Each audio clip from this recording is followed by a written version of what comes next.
Et ce sera dans la revue de presse avec Renaud Kobia. Bonjour Renaud, on démarre tout de suite avec ce premier titre. Un village du nord-est de la Côte d'Ivoire attaqué par des individus armés. Oui, Tougbo, c'est le nom de ce village situé dans le département de Bouna qui a été attaqué dans la nuit de lundi à mardi. Selon un communiqué de l'état-major des armées dont l'Inter a reçu copie, le bilan provisoire de cette attaque fait état d'un soldat ivoirien décédé des suites de ses blessures. Et toujours selon la note des autorités militaires, le détachement des forces armées de Côte d'Ivoire prédéployé dans cette localité qui est frontalière du Burkina Faso a immédiatement réagi et repoussé l'ennemi avant l'arrivée de renforts sur le terrain pour des opérations de ratissage qui se poursuivent.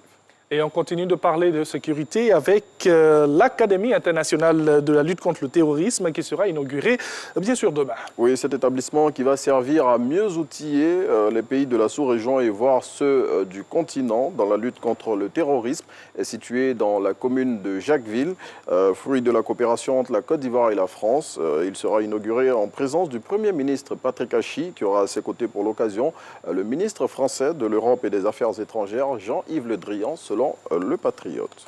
Et une autre lutte pour des faits néfastes à notre société, c'est contre le trafic de drogue.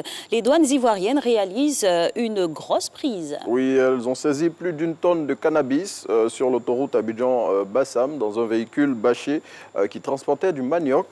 Selon l'expression qui livre cette information, la drogue qui a été empaquetée dans 1191 plaquettes était dissimulée sous les sacs de manioc. Et les travaux de la deuxième phase de l'échangeur de l'amitié ivoiro-japonais ont démarré. Oui, ils vont s'achever fin août 2023, soit 30 mois durant lesquels, selon l'Inter, les usagers du boulevard de Marseille sur lequel il est situé vont devoir prendre leur mal en patience et s'accommoder des fermetures et déviations de certaines voies. Et ce titre, retour de l'ancien président Côte d'Ivoire, Laurent Gbagbo, les choses se précisent. Oui, c'est l'information que donne Soir Info qui précise en s'appuyant sur un document qui a largement fait le tour de la toile hier que l'ex-chef d'État a réservé son billet d'avion pour Abidjan le 17 juin sur un vol d'une compagnie belge. Le confrère précise que l'ex-chef d'État voyagera en classe affaires pour l'occasion.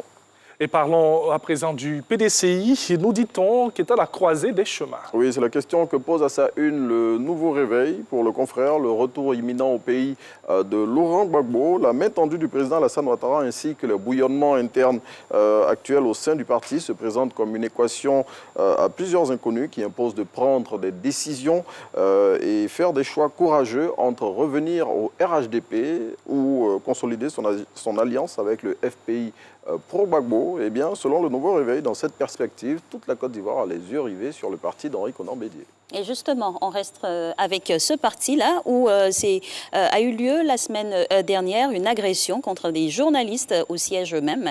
L'UNJCI condamne et demande des réparations. Oui, c'est dans une déclaration largement diffusée dans la presse de ce jour que le président de l'Union nationale des journalistes de Côte d'Ivoire a condamné l'agression et la destruction du matériel de 2 journalistes qui s'étaient rendus le jeudi 3 juin 2021 au siège du PDCI à Cocody pour couvrir un événement.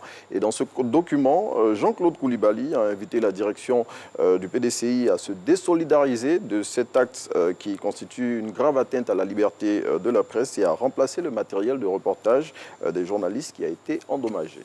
Merci beaucoup Régis. C'est plutôt Renaud, autant pour moi. Bon retour, non mais ça va venir, les autres vont venir.